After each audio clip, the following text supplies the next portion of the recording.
Young Thug is cooked, like really cooked, and as each day goes by, the hole he's currently in just keeps getting deeper. Now, when it comes to these Rico cases, a lot of stones go uncovered and a lot of loose ends go untied because there's just too many things to get to, man. Because when it comes to the streets, these ninjas commit crimes at a rapid pace. There's just too much to cover, but not in this YSL Rico. Because the DA Fannie Willis is probably one of the most crafty, savvy, and immaculate crime stopper we've ever seen. She's tying up every loose end and she's making sure no stone go uncovered. There's a new YSL character that we just got introduced to called Jayden Myrick. Now, Jayden Myrick, aka YSL Jamin, this dude is probably one of the worst people you'll ever hear about. You see, Jayden Myrick and some friends were out and about in July of 2018, chilling, having a good night, which is hard to believe. Like, how do you have a good night and then automatically say, let me go ahead and do some crimes? That's how you know, man. The craftiness, dustiness, and delinquency is in the mitochondria, man. They just born criminals. They decided the best way to top off a beautiful night out is to satisfy their itch for delinquency and their lust for other people's things. They decided, let's take a stroll to Capital City Country Club. There's bound to be some nice things there and nice people to rob. So they went to Capital City Country Club and they encountered Christian Broder outside with his family waiting for a rideshare, assuming Uber or Lyft.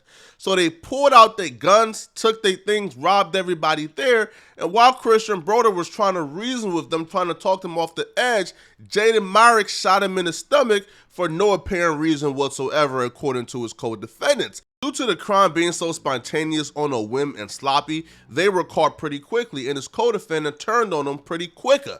You see, they all went ahead and pointed to him as the shooter and said that he went ahead and shot that man in cold blood. They had no idea that he was going to shoot him. Jayden Myrick maintained his innocence and stated he was not there at the country club, he was not with them people that night, that he was being framed by the co-defendants and he had nothing to do with it. But the jury wasn't buying it, bro. The jury convicted him and convicted him fairly quickly. Now, while looking at a minimum of life in prison, Jayden Myrick decided to take the stance during his sentencing. He took the stand with an obvious mission. He's already facing a minimum of life in prison. However, the judge could still give him the possibility of parole, so hopefully he can maybe get parole in 40 to 50 years. So that was his mission when taking a stand. And due to his willingness to cooperate and him needing something from the judge and him wanting and needing leniency, Fannie Willis, the Atlanta DA, who brought the RICO charge against YSL, now had a new toy to play against YSL. You see, Jayden Myrick is also included on a YSL indictment, which we will get to shortly. So when he took the stand, Fannie Willis had two directions for him.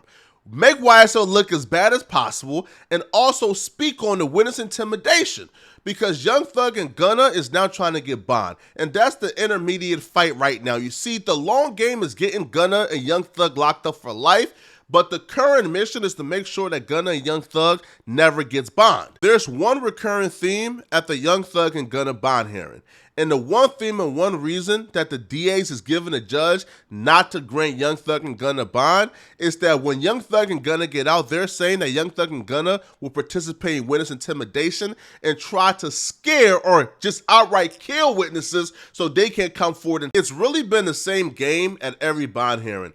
Prosecutors and DAs will tell the judge, listen, don't grant them bond when they get out. We have every reason and proof to believe that Gunna and Young Thug will participate in witness intimidation. Then the defense attorneys will say, listen, like, they have no evidence. They're just assuming, let them out. And up to now, there's really been no evidence or proof that Gunna or Young Thug has been participating in witness intimidation.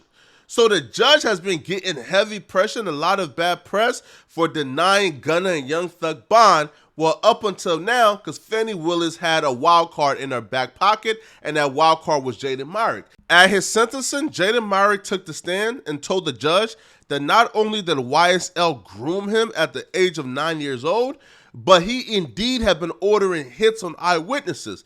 Now, you might ask yourself, okay, what does him admitting that he been putting hits on eyewitnesses, what does that have to do with Young Thug and YSL and Gunna?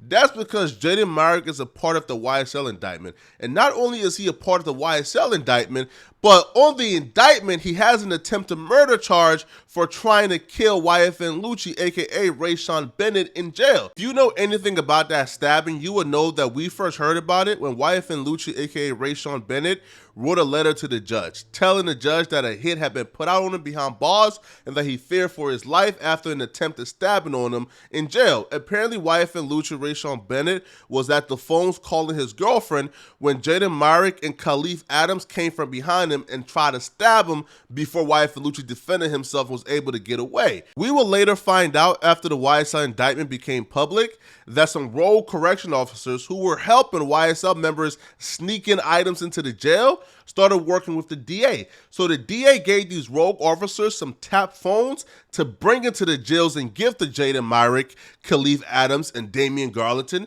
So when Damian Garlington, Jayden Myrick, and others will communicate with Young Thug, the feds will have those phones tapped and wired. So on the tap lines, the feds heard Young Thug give Jayden Myrick the direction to stab YFN Lucci in prison, Rayshawn Bennett. So it's already on record that Jayden Myrick is working at the direction of Young Thug in his YSL indictment. So when the feds hear that Jayden Myrick is putting hits out on eyewitnesses, they can only think that he's doing so in the YSL indictment as well. And not only that, but he's doing so at the direction of Young Thug. Young Thug is cooked because Fani Willis is obsessive with this.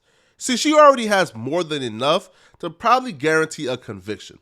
But she's making sure that Young Thug and his legal team gets not one shred of a W in court. And as this RICO progresses, Young Thug is being faced with the harsh reality that everyone around him, that all of his close homies, that the right hands and dudes he fed, that they're all turning against him. They're all cooperating. That Fani Willis has flipped a lot of his close friends, if not all of his close friends, to turn on him and testify against him in his RICO.